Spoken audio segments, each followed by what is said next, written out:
मंगलम भगवान वीरो मंगलम गौतम गणि मंगलम कुंद कुंदालो जैन धर्मोस्तु मंगलम सर्वमंगल मांगल्यम सर्वकल्याणकारकम प्रधानम सर्वधर्माणां जैनम जयतु शासनम जैनम जयतु शासनम। बीतरागी देव शास्त्र जीवन प्रतिशासन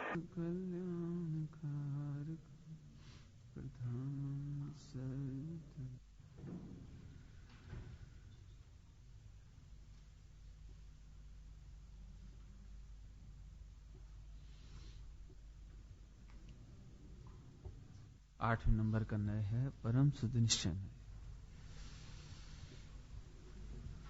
परम एक विशेषण है। परम शुद्ध माने सर्वोत्कृष्ट शुद्ध। सर्वोत्कृष्ट शुद्ध माने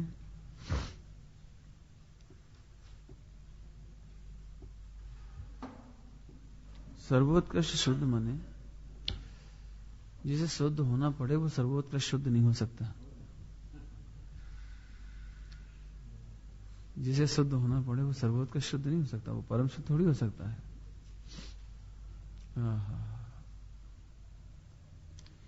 ये कौन सा नय है जो परम शुद्ध की बात करेगा? निश्चय नय चार प्रकार के ना। निश्चय नय जो अशुद्ध का निश्चय करा है वो अशुद्ध निश्चय नय। जो एक देश शुद्धता का निश्चय करा है वो एक देश शुद्ध निश्चय नय। जो साक्षात शुद्ध पर्याय प्रकट हुई उसका निश्चय करा है वो साक्षात शुद्ध निश्चय नय है। परंतु ये तो परम शुद्ध है। अब बताओ इनमें कौन सा शुद्ध बच गया? तीन प्रकार के शुद्ध में आ गई ना सारी बात। लेकिन नहीं, एक शुद्ध और बच गया जिसका नाम परम शुद्ध है। परम शुद्ध माने जो अनादिकाल से शुद्ध ही था और अनंत काल तक शुद्ध ही रहेगा। अनादिकाल से शुद्ध ही था और शुद्ध ही रहेगा। ये शुद्धता का दातार है। काली साबुन आती है ना, काला बट्टा, तो काला दिखता है, कालापन नहीं है उसमें। वो कालेपन को हरने वाला है, वस्त्र की मलिनता को हरने वाला है। दिखता तो काला है लेकिन अंतर से काला नहीं है वो। जब हम उस कपड़े को उसको कपड़े पर लगाते हैं तो कपड़ा स्वच्छ हो जाता है।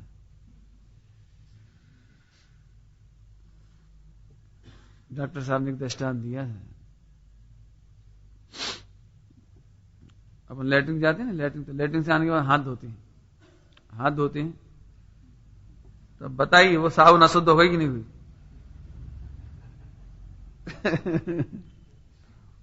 अपने हाथ धो लिए उससे तो साबुन अशुद्ध हुई कि नहीं हुई?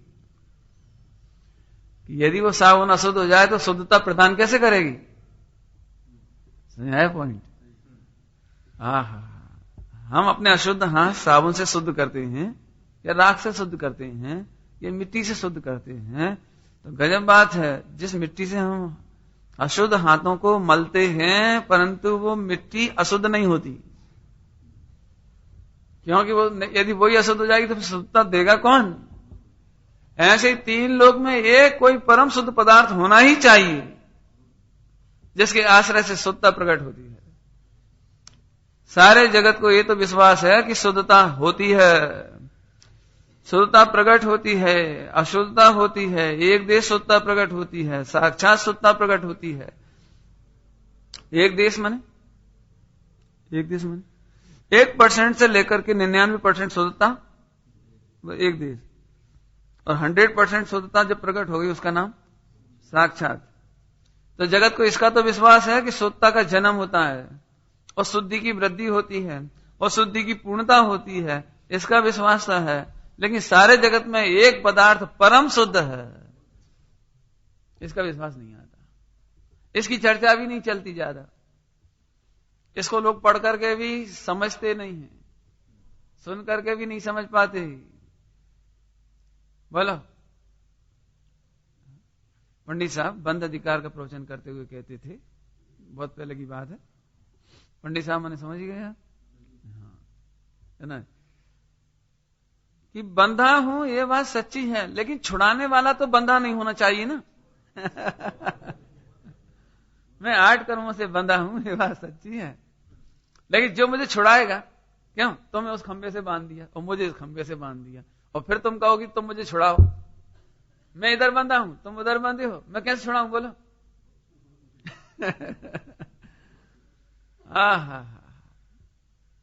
बंधा तो हूं लेकिन जो मुझे छुड़ाने वाला है वो बंधा नहीं है। ऐसे ही अशुद्ध तो हूं लेकिन जो मेरी अशुद्धता मिटाने वाला है वो अशुद्ध नहीं है, वो परम शुद्ध है। परम शुद्ध समझ आए? ये परम शुद्ध माने कोई और नहीं, ये मैं ही हूं। यही है मेरे श्रद्धा का अहम का विषय, यही है मेरे प्रतीति का विषय, यही है मेरे निमग्नता का विषय, यही है मेरा ध्यान का ध्येय, यही है मेरा श्रद्धा का श्रद्धेय। सब लिखा है इसमें, नहीं लिखा हो तो तुम लिख लेना, लिखा नहीं हो उसमें 8वें नंबर का नए का डिटेल है ना, पीछे छप करके दिया है, पीछे पीछे उसमें है सब विवाद। 8वें नंबर के नए के डिटेल में मिलेगा ही तुम्हें। आया समझ में? आया? परम शुद्ध है। परम शुद्ध निश्चय नए, जो परम शुद्ध का निश्चय कराए। 3 लोक में एक परम शुद्ध पदार्थ है। परम शुद्ध माने जिसे शुद्ध होना नहीं है, जिसकी शुद्धता खोती नहीं है, जिसकी शुद्धता कम नहीं होती है, जिसकी शुद्धता मिटती नहीं है, उसका नाम परम शुद्ध निश्चय है। नय माने कथन, परम शुद्ध पदार्थ को बताने वाला नय, उसका नाम परम शुद्ध निश्चय है। नय माने कहना, जानना। कल एक भाई ने पूछा था, यहाँ कहना जानना लिखा है इसमें, देखो लिखा है ना, शुद्ध पर्यायों से रहित, गुण भेद से भिन्न, अभेद, अखंड, नित्य द्रव्य को जानना। कहना, जानना माने ज्ञानात्मक नय, और कहना माने वचनात्मक नय। ये याद रखना है। जानना माने ज्ञानात्मक नय, और कहना माने वचनात्मक नय। ये तो पहले पढ़ा चुके, याद है? अरे तो परम शुद्ध पदार्थ है, उसका निश्चय कराने वाला, उसका नाम परम शुद्ध निश्चय है। इसका मर्म बताते थोड़ा सा, देखो। अभी हम पढ़ते तो हैं, सभी लोग पढ़ते हैं, इनकार नहीं कर सकते।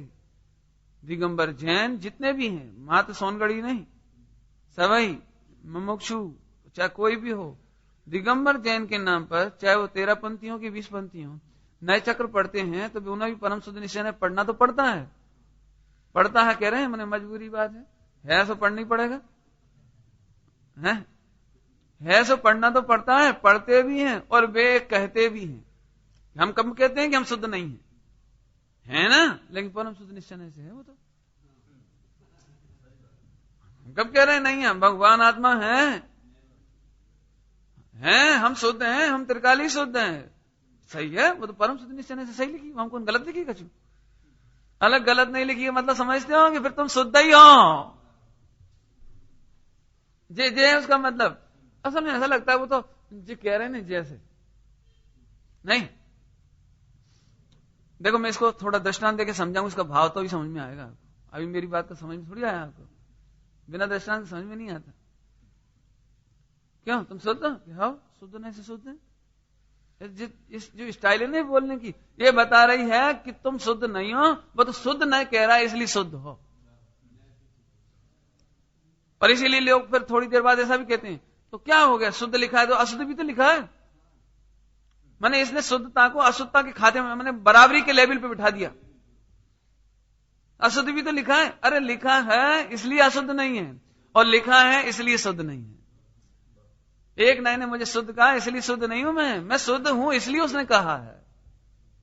इसलिए हमने जो नया पर्चा बनाया नहीं अभी, नया चार्ट, उसमें हमने निश्चय नए के सामने लिखा है यथार्थ सो निश्चय। यथार्थ सो निश्चय, मैं ऐसा हूं। यथा अर्थ, अर्थ माने पदार्थ, अर्थ माने वस्तु, यथा माने जैसा, जैसा है वैसा कहता है, इसका नाम यथार्थ। कैसा कहता है? कैसा कहता है? यथा, यथा माने जैसा, अर्थ माने पदार्थ, कि जैसा पदार्थ है ऐसा कहता है, इसका नाम यथार्थ सो निश्चय। इसका मतलब भगवान आत्मा त्रिकाल शुद्ध है सो कहता है, वो कहता है इसलिए शुद्ध नहीं हूं। क्या फर्क पड़ गया, वो कहता है शुद्ध हूं, मैं शुद्ध हूं, वो कहता है, क्या फर्क पड़ता है? बहुत बड़ा फर्क पड़ता है। सुनो कैसे फर्क पड़ता है दृष्टांत। एक स्त्री से पूछा, क्यों जी कौन है तुम्हारे? अब भैया हमारी सास तो यही कह रही थी कि जी पति है।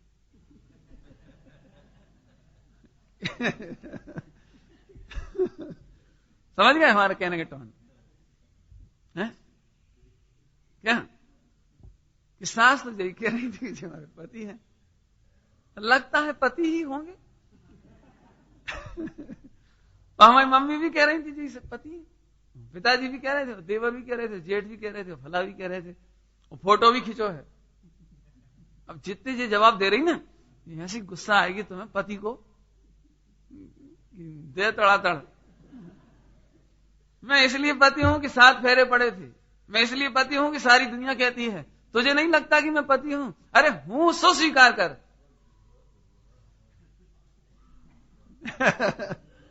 इसका नाम सम्यक दर्शन है। नयों की तरफ से आत्मा का स्वीकार करना मिथ्या दर्शन है। अब तो समझ गए, टोन तो समझ गए। परम शुद्ध निश्चय नहीं कि और से मुझे शुद्ध कहा जाए इसलिए मैं शुद्ध हूं, ऐसा स्वीकार करना तो मिथ्या दर्शन है। अरे मैं शुद्ध हूं इसलिए सारा जगत मुझे शुद्ध कहता है, मैं पति हूं इसलिए जगत मुझे पति कहता है, मैं हूं इसलिए स्वामी जी कहते थे हूं की हकार।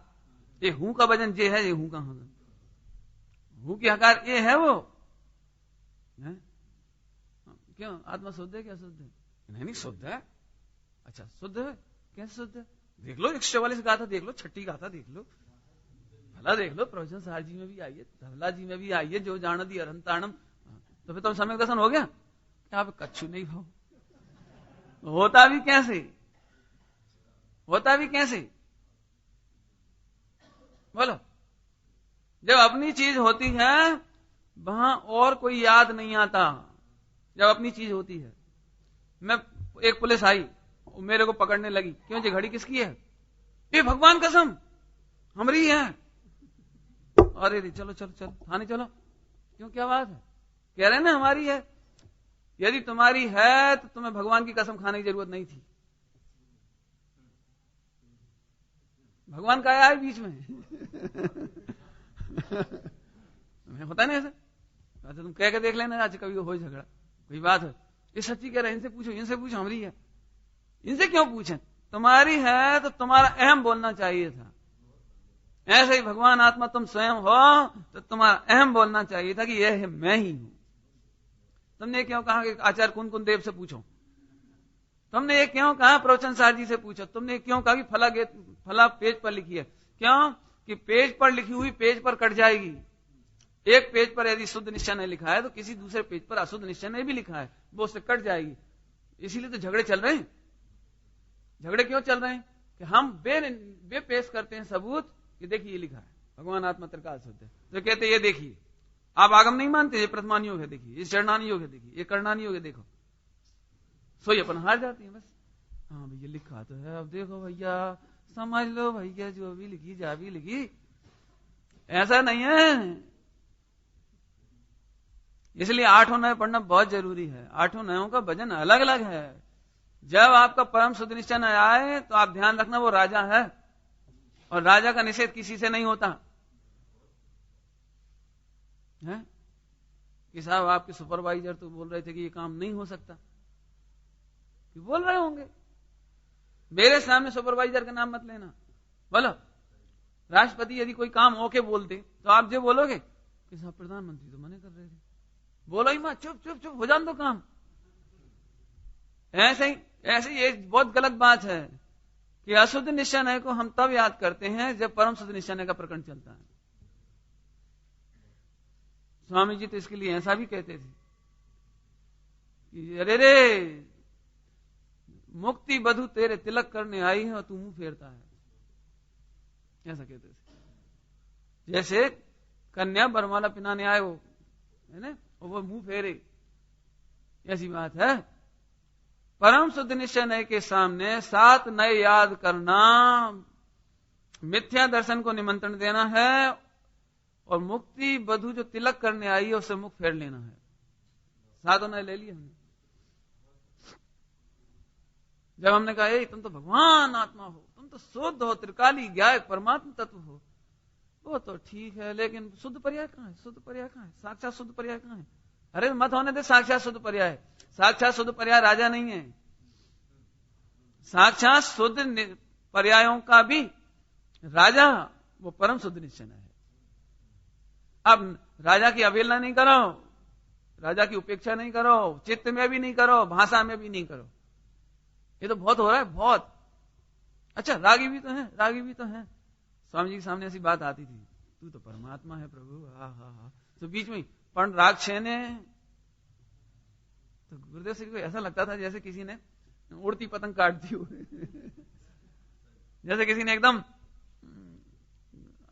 वो कर दिया हो, अपशगुन कर दिया हो एकदम।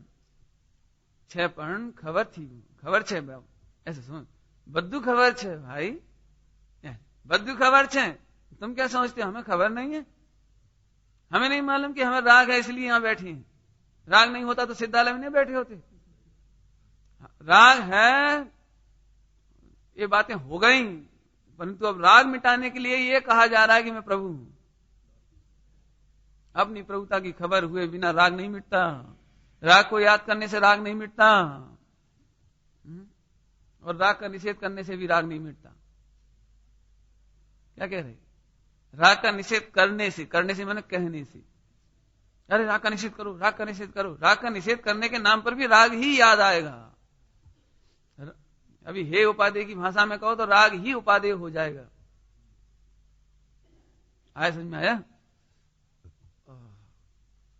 7 नए हे हैं, मालूम है?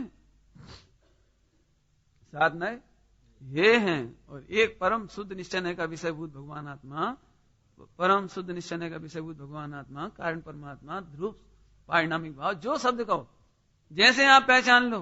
मैं तो इतने सारे शब्द इसलिए बताता हूं कि जब जिनागम आप पढ़ने बैठो तो इतने सारे शब्दों में से एक भी शब्द मिल जाए, समझ लेना ये हमारी बात है, बस ये राजा है। बस चाहे पारिणामिक भाव के नाम पर आए, चाहे कारण परमात्मा के नाम पर आए, चाहे प्रभु के नाम पर आए, चाहे परम शुद्ध के नाम पर आए, चाहे शुद्धता के पिंड के नाम पर आए, और चाहे फिर वो त्रिकाली द्रव्य के नाम पर आए, और चाहे फिर वो कारण शुद्ध पर्याय के नाम पर आए, किसी नाम पर आए, तुम समझ लेना यही है बस, ये राजा है, ये राजा। बस समझ में आए? इतने सारे शब्द मिले तो आप झट राजा समझ लेना। राजा मैंने उसकी अवहेलना नहीं करना, उसके सामने किसी और को याद नहीं करना। प्रधानमंत्री और राष्ट्रपति और सबको भोजन करने आना है। अब प्रधानमंत्री भोजन करने आ जाएं तो अपन कह सकते हैं साहब आप थोड़ा रोको, 2 मिनट, राष्ट्रपति आने वाले। उन्हें रोका जा सकता है, लेकिन राष्ट्रपति आ जाए तो कि आप रोको, प्रधानमंत्री आने वाली है। क्या करेंगे? क्यों नहीं साहब, आप आ गए तो आप तो पधारो, आप तो भोजन करो, क्योंकि राष्ट्रपति माने राष्ट्रपति के सामने और भी बहुत लोग आते हैं, जिला जज आते हैं, फला आते हैं, सुप्रीम कोर्ट के जज आते हैं, और जाने कौन कौन आता है, राज्यपाल आते हैं। तो राज्यपाल को रोका जा सकता है कि अभी रुको, अभी राष्ट्रपति 1 मिनट में आने ही वाले हैं। ऐसा नहीं कि सब तुम भी भोजन कर ही लो, ऐसा नहीं होगा। ऐसे ही कारण परमात्मा के सामने साक्षात शुद्ध निश्चय को भी याद नहीं करते, क्योंकि वो दृष्टि में हे है, दृष्टि में हे, दृष्टि में हे है। हे माने घृणा नहीं, हे माने नफरत नहीं, हे माने तिरस्कार नहीं, हे माने ये द्रव्यानियोग की कोटि की बात है। द्रव्यानियोग की कोटि की बात है, माने चरणानियोग का निषेध नहीं चल रहा है यहां पर। माने चरणानियोग में हे नहीं लगता, हे नहीं लगता। नहीं तो तुम भगवान के सामने जाकर चरणानियोग का काम माने पूजन कर रहे हैं, हे प्रभु आप तो हे हो, इसलिए मैं चरणानियोग में नहीं लगाना। क्यों? हम भगवान के सामने पूजा कर रहे हो, शास्त्र पढ़ रहे हो, शास्त्र पढ़ तो रहे हैं, मजबूरी है, क्या करें। वैसे तुम पढ़ भी लायक नहीं हो, देख भी लायक तो ये ज्ञायक भगवान नहीं है, ऐसे काय के लिए उठाया तुमने? हे का मतलब ऐसा नहीं है, हे माने उपेक्षा नहीं, हे माने घृणा नहीं, हे माने नफरत नहीं। हे का मतलब केवल इतना है कि उसका विकल्प ही नहीं हुआ। क्या कहा? हे माने उसका विकल्प ही उत्पन्न नहीं हुआ, इसका नाम हे। यदि विकल्प उत्पन्न नहीं हो गया तो फिर हे कहां रहा? ये चारित्र की अपेक्षा से, चारित्र की अपेक्षा से, अच्छा श्रद्धा की अपेक्षा से, अरे रे, यदि इनकी ओर देखूंगा तो मुझे अखंड भगवान आत्मा का वेदन नहीं होगा। बस इतना, इसका नाम हे का मतलब क्या निकला? श्रद्धा की अपेक्षा से, श्रद्धा की अपेक्षा से कि यदि इनका लक्ष्य करूंगा, पर का लक्ष्य करूंगा, तो स्वयं का अखंड वेदन नहीं होगा। ये हे उपाधि। अब जैसे 8 में हे उपाधि लगाओ तो 8वें नंबर मतलब परम शुद्ध निश्चय का विषयभूत भगवान आत्मा, वो उपादेय है।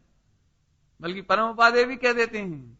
साक्षात शुद्ध निश्चय नए प्रकट करने योग्य उपादेय है, लेकिन परम उपादेय नहीं है। आया समझ आया? उपादेय समझ आया? उपादेय मैंने देखने योग्य, ग्रहण करने योग्य, परिणमन प्रकट करने योग्य, ऐसे बहुत अर्थ होते हैं उसके, हैं? उपादेय अर्थात ग्रहण करने योग्य, अर्थात लक्ष्य करने योग्य। बताओ, 1 करोड़ का प्रॉफिट देखेंगे तो बिजनेस देख रहे हैं, या बिजनेस देखेंगे तो 1 करोड़ का प्रॉफिट होगा? क्या उपाय है? बिजनेस संभालोगे तो प्रॉफिट होगा, और प्रॉफिट संभालोगे तो बिजनेस छूट जाएगा।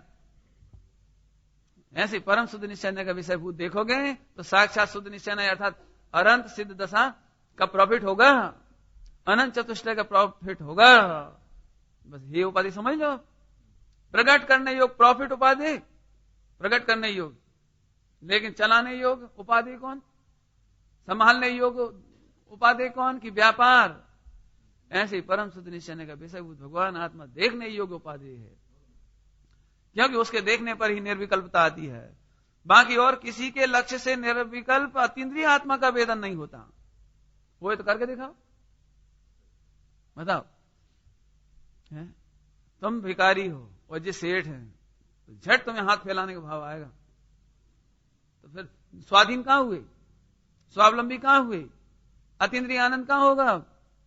ये सिद्ध हैं, ये पूज्य हैं, मैं पुजारी हूं, तो ये करो पूजा। अब क्या करना है? अरे जैसे बे अनंत सुख पाने के लिए अतीन्द्रिय आत्म तत्व का लक्ष्य कर रहे हैं, हम यह पाठ सीखने के लिए मंदिर आते हैं। बस चावल चढ़ाने के लिए मंदिर नहीं आते। चावल चढ़ाना ये लोक व्यवहार है, इसकी ज्यादा चर्चा करने की जरूरत नहीं है। लोग में किसी श्रेष्ठ के पास जाते हैं तो एक लोक व्यवहार होता है उसका। चावल चढ़ाना ये हमारी तरफ से एक व्यवहार मात्र है। वह सम्यक दर्शन ज्ञान चाहिए का कोई कारण नहीं है, कुछ कारण नहीं। परंतु हम केवल इतना पाठ सीखने आते हैं, प्रभु आप भी हमारी तरह अनंत दुखी थे, आप अनंत सुखी कैसे हो गए? बस इतनी सी बात बताओ, इतनी सी बात। तो वे इशारे से ही बता देते हैं, देखो इशारे से ही बता देते हैं, देखो। और तुम देखते ही नहीं, तुम्हारी नजर या तो चावल पे रहती है। चलो, अभी तो गजब बात है, 99% लोगों को तो नजर भगवान पे जाती ही नहीं है। कई बार तो ऐसा लगता है, बुरा नहीं मानना, कि ऐसा लगता है मानो हम दर्शन करने आए, माने ये ट्रेस करने आए कि प्रतिमा चोरी तो नहीं हो गई। मैंने हाँ, कल भी यही थी, कल भी यही थी ये प्रतिमा। ठीक है, छत्र भी बराबर लगे हैं, बराबर सब ठीक लगे हैं, तुम्हें छत्रों का हिसाब है, प्रतिमाओं का हिसाब है, और सब व्यवस्थाओं का हिसाब है, और चावल की थाली ठीक लगी कि नहीं लगी सबका हिसाब है। तुम आए काहे के लिए थे? आए तो केवल इतने से काम के लिए थे। कौन सा काम था भैया? कि प्रभु आप भी हमारी तरह अनंत दुखी थे, नहीं कभी 4 गति में थे ने, बात क्या हुई? हमने इशारा किया, अब वो इशारा अपन देखते ही नहीं। कथाएं तो बहुत सुनी है, वो तोता वाली कहानी सुनी होगी, कैसे छूटे हैं मुक्ति का उपाय पूछ के आना। तो इशारा समझ गया कि भैया तोता तुमने अच्छा प्रश्न पूछा, कि हमने गुरुजी से पूछा तो गुरुजी बेहोश होकर गिर पड़े। इतना खतरनाक प्रश्न था तुम्हारा, बोले ही नहीं कुछ, तुम्हारा प्रश्न का जवाब ही नहीं दिया उन्होंने कुछ। तोता समझ गया, तोता समझ ही गया कि जवाब दे दिया ना। क्या जवाब दिया बताओ? तो वो बेहोश हो गिर पड़ा। कि तेरा प्रश्न इतना खतरनाक कि वे बेहोश हुए, और हमने उनकी बात तुझे बताई, तू बेहोश हो गया। बेहोश हो गया मैंने इसकी भाषा में तो मर ही गए। तो उसने उठा के बाहर करा, उठा के अब मरे हुए कौन रखे, निकाल दिया उसने पिंजरे में से। सोई उड़ने लगा, बोला देखो यही उत्तर था मुक्त होने का। मुक्त होने का यही उत्तर था। उन्होंने बता दिया था, तुम समझे नहीं थे और मैं समझ गया। ऐसे ही जिनको तरना है वे भगवंतों की मुख मुद्रा देख करके ही तर जाते हैं, और नहीं तरने वालों को लाख सुनाओ तो भी नहीं तरते हैं। कोशिश करना भैया कि हम दिगंबर आमनाय की परिपाटी से थोड़े बाहर सोचें। परिपाटी छोड़े नहीं कह रहे हम, वो तो बहुत सुंदर संस्कृति है, बहुत अच्छी परंपरा है, लेकिन एक बार थोड़ा हटकर ये सोचें कि हम मंदिर क्यों आए। कहीं हम ऐसा तो नहीं भोजन कर लाइसेंस रिन्यू कराने आए हों कि फिर भोजन नहीं कर पाएंगे, नहीं तो यदि दर्शन नहीं करेंगे तो ऐसा तो नहीं है। एक बार जरा शांति से सोचो, ये प्रभु आप भी हमारी तरह थे ना, तो ये पाठ सीखने आए। मैं 3 बार इसलिए बोला कि अपनी पाठशाला पर में इस बात का भजन होना चाहिए। बच्चों को ये लगे कि हम इसलिए आते हैं मंदिर में, आपको भी ऐसा लगे कि हम मंदिर में इसलिए आते हैं। प्रवचन सुनने के लिए नहीं आते हैं, प्रवचन सुनने में भी रत्नत्रय की विधि का हो या ये परम शुद्ध निश्चय का विषय समझने आते हैं, उसकी दृष्टि करने के लिए आते हैं। करो आप भगवान सामने खड़े होकर एक बार देखो तो सही। लोग में अपन चतुर हैं। पिताजी ने कहा बेटा आज पार्टी में चलना है भोजन की। अच्छा पिताजी, तो मैं तो पहली बार जा रहा हूं, मुझे तो कुछ पता ही नहीं क्या होता है वहां। कि तू तो मुझे देखता रहना बस, क्योंकि वहां कहना अच्छा नहीं लगता ना, मुंह से बोलना अच्छा थोड़ी लगता है। क्या हाँ बेटे जल्दी आओ रसगुल्ला खाओ, ऐसा कहना अच्छा थोड़ी लगता है। मिठाइयां खाओ, ये अच्छा नहीं लगता। तू तो बस मुझे देखना बस। अब देखो बच्चा कितना समझदार है। देखना माने देखने का मतलब अगर समझे, ऐसा थोड़ी कि वो पिताजी ने रसगुल्ले लिए, प्लेट लिए, खाना शुरू कर दिया, वो बच्चा कह रहा पापा जी आपने कहा था तू तो हमें देखना, तो हम आपको देख रहे। देखने मतलब समझ में आया? हाँ, ऐसे ही भगवान को देखो तो सही, देखो तो सही कि देख तो नहीं आंखें फाड़ गए। और कैसे देखें? तो तुम उस बच्चे से भी गए बीते हो, 8 साल के बच्चे से भी। 8 साल का बच्चा बढ़िया है, तुम गए और हाथ धोए, उसने हाथ धो लिए। तुमने एक प्लेट उठाई, उसने एक उठा ली। तुमने चम्मच उठाई, उसने उठा ली। फिर तुमने रसगुल्ला लिया तो उसने भी ले लिया, और जैसे तुमने खाना शुरू किया तो उसने खाना शुरू किया। ऐसा नहीं पापा तुम हमें भी तो खिलाओ, कि नहीं मैं खुद खाऊंगा तू खुद खा। ऐसे भगवान कहते हैं कि मैं अपना चिदानंद रस पी रहा हूं, तुम भी पियो। हमसे क्यों मांगते हो? है हाँ हाँ हाँ, क्या देखो हमने हाथ में हाथ धरे, तुम भी डाल लो, हम देखना तुम देखो। क्यों? क्योंकि जो आनंद अमृत आत्म तत्व मैं हूं वो ही तुम सब हो। तुम में मेरे में किंचित मात्र भी अंतर नहीं है, परम शुद्ध निश्चय है। जो निगोद में सो ही मुझ में सो ही मोक्ष मंझार, अंतर भेद कछु भी नहीं। पियो पियो पियो।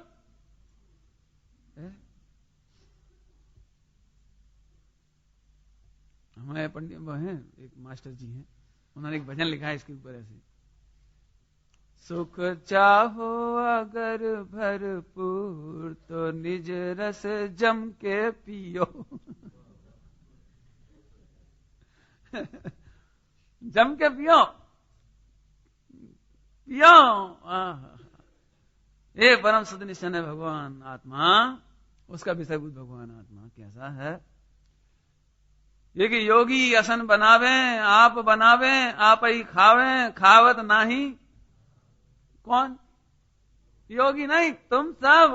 लेकिन अपनी खबर नहीं है, हमें अपनी खबर नहीं है।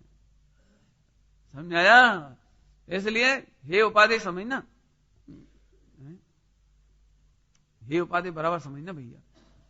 हम हे को उपाधि कर बैठते हैं, साक्षात शुद्ध निश्चय न दृष्टि में हे है। दृष्टि में हे है, उसमें से आनंद नहीं आएगा। उधर लक्ष्य करने से अतीन्द्रिय आत्मा का आनंद नहीं होगा, उधर देखते रहने से काम नहीं होगा। बोलो, भाषा व्यवहार की होती है, समझ परमार्थ की होती है। क्या कह रहे हैं? भाषा व्यवहार की होती है, समझ परमार्थ की होती है। व्यवहार की भाषा व्यवहार के अनुसार, लोग व्यवहार के अनुसार होती है, और श्रद्धा परमार्थ के अनुसार होती है। यहां परमार्थ है 8वें नंबर का, परम शुद्ध निश्चय नय। ये परमार्थ है, इसके अनुसार श्रद्धा होगी, बाकी 7 व्यवहार हैं, 7 वो जैसा कहते हैं ना वैसा कहती हैं, पर्यायार्थिक नहीं है ना, पर्याय की अपेक्षा से कहती हैं, पर्याय की मुख्यता से कहती हैं। समझो अच्छे, देखो क्या कहना है। श्रद्धा परमार्थ के अनुसार होती है। देखो एक दृष्टांत देता हूं। क्या तुम फर्स्ट ईयर में पढ़ते हो ना, सेकंड ईयर, इस साल सेकंड ईयर में तो देखो भाई तुम्हारी मार्कशीट 100% मार्क्स आने चाहिए।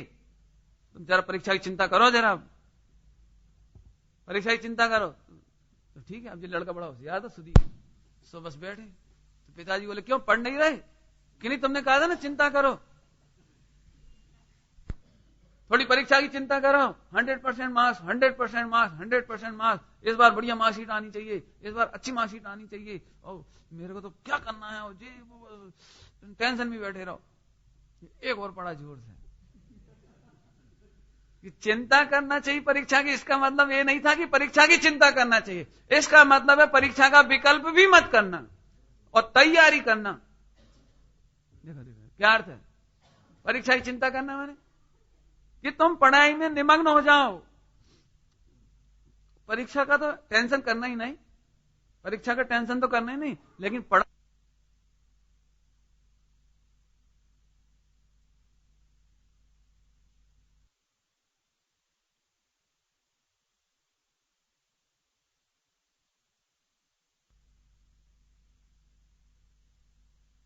परीक्षा में क्या होगा, पढ़ते चलो। अब्दुल्ला ने कहा था, अब्दुल्ला ने कहा था, अब्दुल्ला ने कहा था, पढ़ाई वो परीक्षा में क्या होगा? क्या दो काम एक साथ करोगे, क्या होगा कि तुम परीक्षा का विकल्प भी नहीं करना, बस जी जान से पढ़ो, समझो, याद करो। यही अर्थ है ना। ऐसे हम कहते हैं अरे रे मोक्ष कब होगा, मोक्ष की चिंता तो करो, बंद की चिंता तो करो, 4 गति में रोलोगे, चिंता तो करो। क्या मतलब इसका? देखो कह रहे हैं चिंता करो, और अर्थ ये है कि चिंता मत करो। समझ में आ गया नहीं आया? आजकल के पंडित की हंसी हो गए, भाषा बोलत कछु और अर्थ होता है उसका क्या बंद की चिंता करो। तो बंद की चिंता करो का मतलब यह है कि अबंध भगवान आत्मा को देखो, ऐसे निमग्न होकर देखो कि बंद का विकल्प नहीं आए। इतनी जम के पढ़ाई करो कि परीक्षा का विकल्प तक नहीं आ जाएगी। अब क्या होगा, पेपर कैसा आएगा, पेपर कैसा आएगा। यदि तुम्हें याद भी आ जाए तो उसे गौण कर दो, मुख्य इसको करो, पढ़ाई को मुख्य करो। क्या मतलब कि जब मैंने 100% पढ़ लिया है तो कहीं से आ जाए पेपर, कैसे आ जाए पेपर, हमें काहे की चिंता है कि सब आउट ऑफ कोर्स आ गया कि आ जाएगा तो और लोग तो और ही ज्यादा मरेंगे, मैं तो पढ़ा ही हूं। मैंने अपने को टेंशन नहीं, 100% पढ़ाई करने वालों को टेंशन नहीं होती परीक्षा में। ऐसे ही 100% परम शुद्ध निश्चय देखने वालों को बंद की चिंता नहीं होती। बंद की चिंता करो वो तो इसलिए कहते हैं कि तुझे परम शुद्ध की खबर नहीं है, परम शुद्ध का आदर नहीं है, जैसे तुम पढ़ाई नहीं करते, इसलिए कहते हैं पढ़ाई की चिंता करो, परीक्षा की चिंता करो। और तुम पढ़ाई कर ही रहे हो तो फिर कौन कहता है? बोलो। अब तो समझ गए, दृष्टांत बहुत देने की जरूरत थोड़ी है कि भैया बच्ची की शादी कब होगी, चिंता करो। तो चिंता करो मतलब अब वो बेचारा रोज दौड़ धूप कर रहा है, साल भर से एक दिन तो घर पे रहा नहीं, एक दिन आए और दूसरे दिन फिर चलेगा लड़का देखने, फिर तमाम। तो बता उसे कौन कहेगा तुम चिंता करो? वो तो चिंता कर ही रहा है। चिंता कर रहा है मतलब उपाय कर रहा है, प्रयत्न कर रहा है। चिंता माने टेंशन नहीं, चिंता माने उपाय कर रहा है। हाँ, अब वो उपाय नहीं कर रहा हो, खाने पीने में मस्त है और लड़की 30 की 35 की हो गई, फिर भी उसे चिंता ही नहीं, बस अपने आराम से। तो फिर लोग कहते हैं भैया कछु चिंता करो, चिंता करो मैंने, समझ गए? तो ऐसे ही भैया अब तो उपाय करो, 4 गति की चिंता करो मैंने अब तो उपाय करो। उपाय का अर्थ बोलो, उपाय का अर्थ बोलो। अरे बोलो, 15 बार तो बोल चुके हम। नहीं, परम शुद्ध निश्चय के विषयभूत भगवान आत्मा को अब तो देखो। तुम लड़का देखने नहीं जा रहे थे ना, इसलिए का चिंता करो लड़की की शादी की, और जब जा ही रहे हो तो अब कौन कहे? ऐसे यहां पर परम शुद्ध निश्चय को अभी तक नहीं देखा, 4 गति की चिंता करो। चिंता करो मैंने अब तो देखो, बंध की चिंता करो माने अबंध देखो, आश्रम की चिंता करो माने निराश्रम ही देखो, मोक्ष की चिंता करो माने मुक्त देखो। समझ आ गई नहीं? बेटा बहुत परेशान हो गए 4 गति में। अच्छा ठीक, बस झट परमात्मा देख लिया। अब कैसे चले जाएंगे? अब जाएंगे कैसे 4 गति में? अपने को परमात्मा अनुभव करने वाले कभी 4 गति में रुलते ना आएंगे। गुरुदेव सिंह की भाषा में बोले जरा, ऐसी प्रसंग हुआ था। प्रसंग अपने जैसे क्रमबद्ध पर्याय की बात चलती है ना, क्रमबद्ध पर्याय की बात, बिल्कुल उसी टाइप का प्रश्न श्वेतांबरों में, और जब संप्रदाय में थे गुरुदेव तब चलती थी ये बात कि उनके साधु थे जो साथ में बोले चाहे कुछ करो, भगवान ने जितने भाव देखे उतने तो होंगे। मैंने बिल्कुल क्रमबद्ध पर्याय जैसी बात नहीं, क्रमबद्ध में जितने भाव होंगे उतने तो होंगे, ऐसे सर्वज्ञ भगवान ने जितने भाव हमारे देखे हुए तो होंगे। तो गुरुदेव श्री को ये बात अच्छी नहीं लग रही थी, और बात एक हिसाब से सही भी है। क्रमबद्ध में जितने होंगे, क्यों सर्वज्ञ भगवान ने जितने देखे होंगे उतने भाव कम हो जाएंगे। तो गुरुदेव मालूम क्या जवाब देते थे? भगवान ने पुरुषार्थी के भाव नहीं देखे। क्या कहते थे गुरुदेव श्री? ये कहते थे भगवंतों ने, सर्व भगवान ने पुरुषार्थी के भाव नहीं देखे हैं।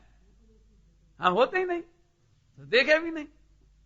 अपन अब यही सोचते रहो, क्यों चंदन भगवान ने जितने देखे उतने तो होंगे भैया, चाहे कछु करो। तो कितनी पामरता आई, अब जितने देखे उतने तो होंगे, कम तो होंगे नहीं, अपन भैया कछु करो।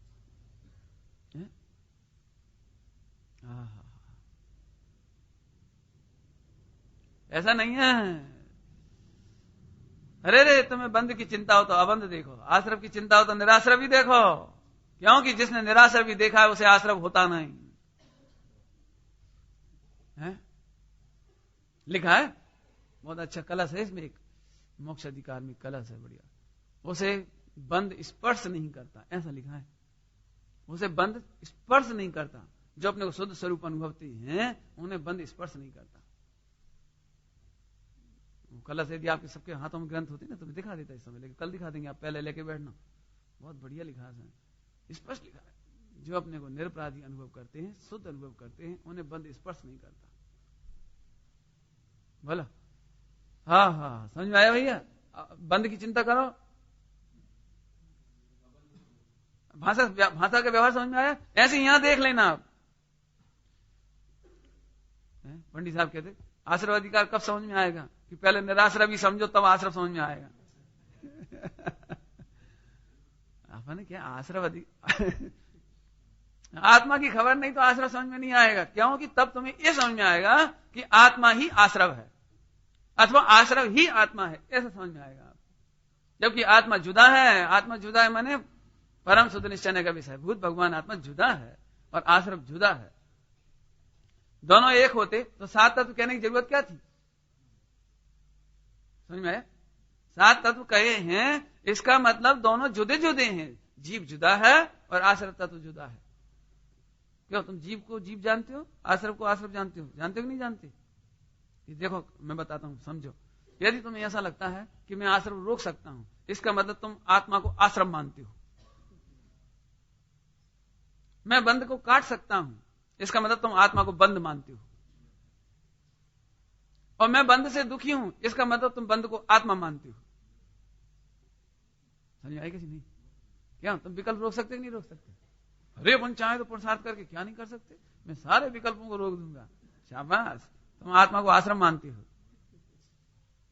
सोचने जरा शांति से। तुम 8 कर्मों का नाश कर सकते हो, इसका मतलब तुम कर्मों को आत्मा मानते हो और आत्मा को कर्म मानते हो। जिन लोगों को समझ में नहीं आती यार। 7 तत्व सीख लेना और बात है। और 7 तत्व में भिन्न एक भगवान आत्मा में हूं, ऐसा समझने के बाद आश्रम समझ में आता है। समझ में आएगी नहीं? देखो बहुत सरलता समझाऊंगा आपको। मैं भी कई बार अपने साथियों से ये कहता हूं, सभी से ये कहता हूं कि अपन जब पाप करते हैं तो मजा आता है अपने को। तो मैं कहता हूं तुम ये समझा करो कि यही पाप पंडित जी करें तो कैसा लगेगा। समझेगा नहीं समझे? चंदन समझ में आएगी नहीं? समझ लेना। अब अकेले में देखना, तुम्हें कोई पाप हो, कोई परिणाम हो, गलत काम करने का मन हो तो अपन को तो मजा आता है। तो अपन उसको दोष नहीं समझ पाते। लेकिन तब आप ये सोचो कि यदि यही पंडित जी काम कर रहे होंगे, गलत विचार, खान पान, रहन सहन, जो भी, तो पंडित जी कैसे लगेंगे अपने को? नहीं क्या समझ में आया? क्या मतलब कि जब अपने से भिन्न नजर आया ना, तब दोष नजर आया। अपनी परिणति में अभेद हो रहा है ना, अपने को मजा आ रहा है ना, इसलिए अपने को अपना दोष नहीं लग रहा। तब मालूम क्या लगता है, अब ऐसी गलती तो गलती का है कि वो तो ऐसा स्वरूप ही है, ऐसा होता ही इस उम्र में, इस समय में तो ऐसा ही होता है। ऐसा क्या अपन उसको लीप पोत दे दी, और तुम्हारे सामने कोई दूसरा कर रहा हो क्या? इसका मतलब दृष्टांत में इतना बताना था कि जब भिन्न होता है ना, तो समझ में आ जाता है दोष, और अपन उसको अभिन्न अनुभव करते हैं तो दोष नहीं लगता। ऐसे ही जब आत्मा और आश्रव का भेद मालूम नहीं होता तो आश्रव नहीं लगता, बल्कि आत्मा और आश्रव एक मेक अनुभव में आते हैं। इसलिए पहले निराश्रवी भगवान आत्मा को समझो और फिर आश्रव अधिकार पढ़ो। अबंध भगवान आत्मा माने परम शुद्ध निश्चय का विषय। निराश्रवी माने ये सब लिख लेना आप, वो जो नीचे पीछे पेज है ना, उसमें लिख लेना। निराश्रवी, निर्बंध, बंध मोक्ष से न्यारा, जो बंध मोक्ष से न्यारा, जे है वो तत्व। परमात्मा प्रकाशी में आया है सब। मैं कौन हूं? वो हो मैं बंध और मोक्ष से रहित हूं। अरे रे, तुम मुझे मुक्त हुआ कहते हो, ये मुझे कलंक लगता है। परमात्मा प्रकाश जी में कलंक लगता है। क्यों? तुम कब छूट के आए जेल से? नहीं, जाने की थोड़ी कह रहे, छूटना तो अच्छी बात है ना, जाना तो बुरी बात है, जेल में जाना तो बुरी बात है, लेकिन छूटना तो अच्छा है ना। कब छूट आए तुम? सुरेंद्र जी कब छूट आए? बड़ी सभा में कह दो तो मुश्किल पड़ जाए। मतलब मैंने पहले से खोल दिया ना इतना, यदि हम सीधे सीधे मंच पे पूछें, अरे तुम कब छूट आए, पंडाल में कह दो, मंडप में, सब इन्हें देखेंगे क्या बात है, कहां गए थे? अरे रे, मैं वो परम शुद्ध निश्चय का विषयभूत भगवान आत्मा हूं जो बंध और मोक्ष से रहित है, इसलिए मुझे मोक्ष चाहिए, ये भी कलंक लगता है, और मैं मुक्त हो गया, ये भी कलंक लगता है। कलंक लगता है, अरे भाई कलंक लगता है। भजन था सोनगढ़ में चलता था उस समय, हमने तो 80 में सुना था ये।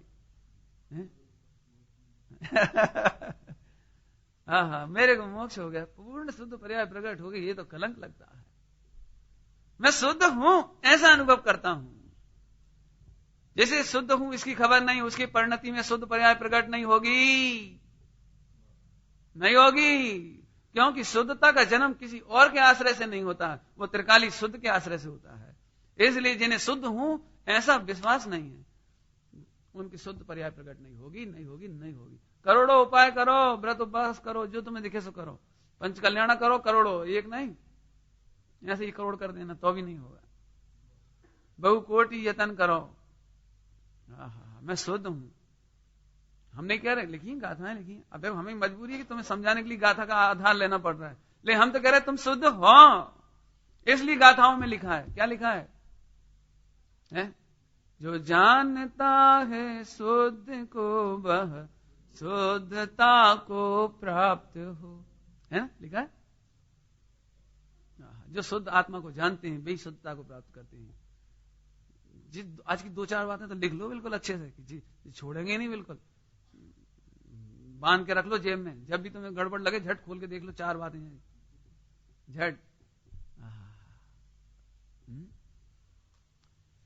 अरे रे प्रभु, परम शुद्ध निश्चय का विषयभूत भगवान आत्मा शुद्ध है, इसलिए शुद्ध कहते हैं, और वह उपादेय है।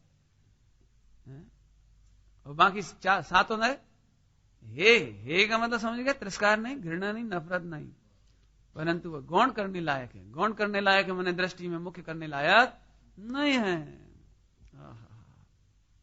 रागी तो हो गया नहीं, रागी हो गया नहीं, कैसी बात कर रही, अभी तो मैं तो ये बहुत चर्चा हुई, समझ में आया? देखो, तो परम शुद्ध निश्चय नहीं माने वस्तु परम शुद्ध है, अबंध है, मुक्त है, ये तो राजा है, और वो मैं हूं, तो मुक्ति का वेदन होगा बस। शुद्धता का वेदन, मुक्ति का वेदन, मुक्त हूं, मुक्त स्वरूप, मुक्त होना नहीं, बंद मोक्ष से न्यारा हूं, ऐसा चिंतन ऑटोमेटिक चलेगा जी, ऑटोमेटिक है। जो अभी तक ये चिंतन, देखो ये ध्यान से सुना जाएगा, अपन थोड़ी सी गड़बड़ कर जाती है, अपन अपने विरोधियों को पहचान नहीं पाते। क्या कह रहे हैं? अपने विरोधियों को अपन पहचान नहीं पाते। विरोधी माने आश्रव तत्व। वो आश्रव तत्व पहले तो ये कहता है तू बंदा है, मैं दुखी हूं, मैं सुखी हूं, मैं रागी हूं, मैं द्वेषी हूं, तो अपन उसको बुरा समझते हैं। हाँ ठीक है, गलत। पहले तो सही समझते थे, अब इसको गलत समझने लगे। लेकिन एक विरोधी तत्व ऐसा भी बोलता है, मैं मुक्त हूं, मैं शुद्ध हूं, मैं गायक हूं, मैं परिपूर्ण हूं, सोई अपन उसे गले लगा लेते, वाह वाह, आइए वेलकम। तुम मर गए। जे आश्रम भेष बदल के आया है। हमें ऐसा लगने लगता है आजकल तो मेरा पुरुषार्थ बहुत घणो चाले छे। ऊंडो चाले छे के आजकल तो साहब 24 घंटे धुन चल। अभी अपन लोगों में से कितने लोग इसकी भावना भाती हैं, वो दिन कब आए जब दिन रात क्या है, खाते पीते क्या है, तो कछु तो पागल ही हो जाती है। और कछु पागल नहीं हो पाते, तो मंद कसाय में ऐसा निदान बंद करते हैं, निदान बंद, जिससे 11-9 पूर्व तक पहुंच जाता है जी। और चिंतन में, धारा में उसको बस एक क्या है, परिपूर्ण शुद्ध जे 11-9 पूर्व तक पहुंच जाता है एक। लेकिन 2 ही ठगा गए। मैं परम शुद्ध निश्चय का विषयभूत भगवान आत्मा तो हूं मैं, होना नहीं, विचार नहीं, विकल्प नहीं। जरा अभी यहां की भाषा में बोलो, मैं परिपूर्ण शुद्ध हूं, ऐसा विचार 30 नंबर के नए के खाते में है। कौन से नए के खाते में?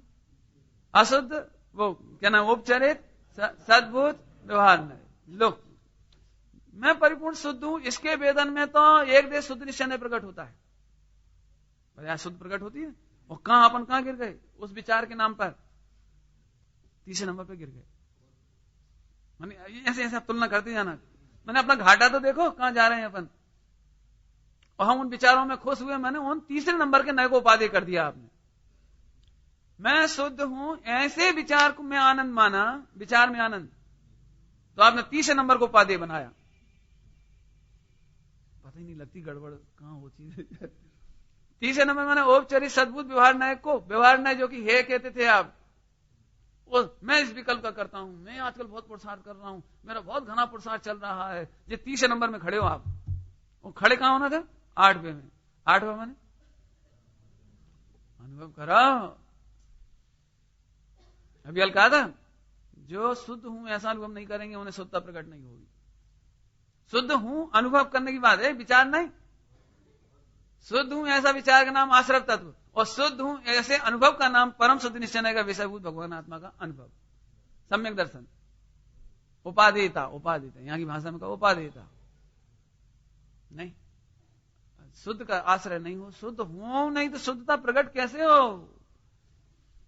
ये जन्मजात होता है, देखो जन्मजात ही होता है, कराने से नहीं होता किसी को। वो थी ना, क्या नाम है, झांसी की रानी दृष्टांत सुना है? दृष्टांत झांसी की रानी दृष्टांत सुना? झांसी की रानी स्कूल में पढ़ती थी, चौथी पढ़ती होगी, तीसरी चौथी ऐसे कुछ पढ़ती थी, 8-10 साल की उम्र मुश्किल से होगी, पढ़ती थी वो। तो इंग्लिश वो आते थे इंस्पेक्टर आते ना, शिक्षा अधिकारी कहलाते हैं, शिक्षा विभाग के इंस्पेक्टर आया, तो उसने वो डिक्टेशन बोली हिंदी की, क्या बोलते हैं उसको अपन, इबारत, उर्दू में तो इबारत है, तो ऐसे बोली लिखो। तो उसने बोला, अंग्रेज ने, लिखो मैं बहादुर बनूंगा। पूरी इबारत में एक वाक्य बोलवाया, मैं बहादुर बनूंगा। और पूरी कक्षा में सबसे इंटेलिजेंट लड़की थी वो, झांसी की रानी लक्ष्मीबाई, सबसे इंटेलिजेंट। वो बेचारी अचरज में पड़ गई, सोचने में पड़ गई, विस्मय में पड़ गई। लिख ही नहीं रही वो, मैं बहादुर बनूंगा। वो लिख ही नहीं पा रहे। तो इंस्पेक्टर तो अपनी जो था सो ठीक है, लेकिन टीचर जो पढ़ाने वाला था उसे बड़ी गुस्सा आई कि बता जी सबसे इंटेलिजेंट है और यही मुझे मरवाएगी अब इसके सामने। मुझे ये लिख नहीं पा रही, क्यों कि मैं बहादुर बनूंगा, लिख नहीं पा रही। तो एक चांटा मारा। तो आपने मुझे चांटा क्यों मारा? कि तू लिख नहीं सकती। बोले मैं गलत वाक्य कैसे लिखूं?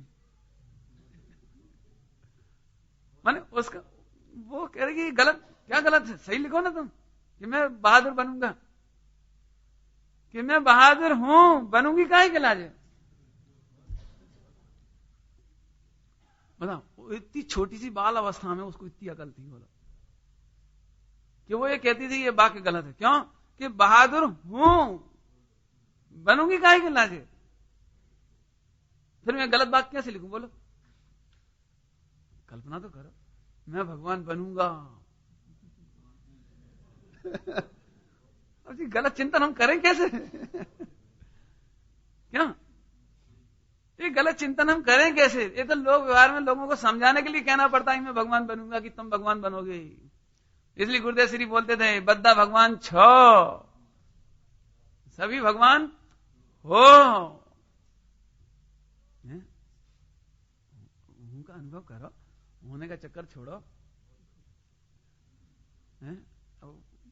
होना था सो जल गया, ऐसा शब्द आता है, होना था सो जल गया। हूं ना, मेरे में कमी कहां है? क्या गजब बात है भैया, समझो इन बातों को। मैं भगवान स्वरूप हूं, इसका नाम परम शुद्ध निश्चय का विषय हूं। परम शुद्ध निश्चय की कृपा से नहीं हूं, इसलिए वो कहता है, ध्यान रखना है? नहीं तो फिर वो शुरू में समझा चुके, अब गड़बड़ नहीं करना, शुरू में समझा चुके क्या। आगे चलिए, परम शुद्ध निश्चय है मैंने, मैं शुद्ध हूं, परिपूर्ण हूं, अभेद हूं। देखो लिखा है शुद्ध अशुद्ध पर्यायों से रहित। शुद्ध और अशुद्ध पर्याय दोनों इसमें नहीं है, शुद्ध और अशुद्ध दोनों पर्याय इसमें नहीं है, दिखाई नहीं देती है, नहीं, ये तो अभेद है। आगे समझ में आया? आगे देखो, गुण भेद से भी भिन्न है, शुद्ध और अशुद्ध पर्याय से भिन्न। माने जो पिछले नए आगे ना, उनका निषेध हो गया इसमें, पिछले नए। जैसे गुण भेद से भी भिन्न, तो 4 नंबर से भिन्न, 4 नंबर इसमें नहीं है, क्योंकि इसका यदि गुण भेद करना हो तो 4 नंबर में जाना पड़ेगा, यहां गुण भेद नहीं है। आगे, और शुद्ध अशुद्ध पर्याय से भिन्न, तो अशुद्ध पर्याय में जी औपचारिक सद्भुत व्यवहार ने 3 और 4, इन तीनों से 2, 3 और 4 से रहित। अभेद पर्याय अभेद करते हैं तो वहां अभेद करती हैं, तो अभेद करना नहीं है अपने को, ठीक है। तो शुद्ध अशुद्ध पर्याय से रहित, गुण भेद से भी रहित, भिन्न, और अभेद, भेद नहीं है, अखंड, नित्य द्रव्य, नित्य द्रव्य, नित्य द्रव्य को जानना और कहना, अखंड। क्यों? क्योंकि असंख्यात प्रदेशों का खंड करके समझाओगे तो वो 4 में चला जाएगा। असंख्यात प्रदेशों का खंड करके समझाओगे तो 4 में जाएगा, इधर नहीं आएगा। यहां तो अखंड, ये तो आपको पहले ही समझा, 4 नंबर से 8 नंबर को समझाते हैं, परसों कहा था 4 नंबर से 8 नंबर को समझाते हैं। ध्यान रखना, परसों बता दी बात, 4 समझाते तो हैं 4 नंबर और समझना 8 नंबर। समझाएंगे 4 नंबर की, समझो अच्छे से, और तुम बिल्कुल नहीं समझना उसे, तुम 8 नंबर समझना है। बहुत सरल बात है, तो दृष्टांत देने की जरूरत थोड़ी है। हम समझाएंगे तो देखो जरा, देखो खिड़की कितनी जोरदार है, देखो खिड़की, और तुम समझना मकान जोरदार है। क्या मकान खरीदना है ना, खिड़की थोड़ी खरीदनी है। बिल्डिंग में लगी हुई खिड़की खरीदना है क्या? नहीं, अब तुम निर्णय कैसे कराएं? देखो दीवारें 3-3 फुट की दीवारें हैं, मजबूत, आरसीसी, देखो छत देखो, लेंटर देखो, फाउंडेशन देखो, तो फाउंडेशन खरीदना है क्या? फाउंडेशन थोड़ी खरीदना है, दीवार थोड़ी खरीदनी है। लेकिन ये चीजों का निर्णय करके मकान अच्छा है, एक एक पदार्थ समझाएंगे, खिड़की, दरवाजे, दीवारें, एक एक को समझाएंगे। समझना नहीं, समझना कि मकान अच्छा है। ऐसे यहां पे समझना, हम तेरे अनंत गुणों की महिमा करेंगे तेरे असंख्यात प्रदेश की महिमा करेंगे, तेरे शुद्ध पर्यायों की महिमा करेंगे, तो तू झट समझ जाना कि मैं कितना अच्छा हूं। क्या समझना, क्या समझना?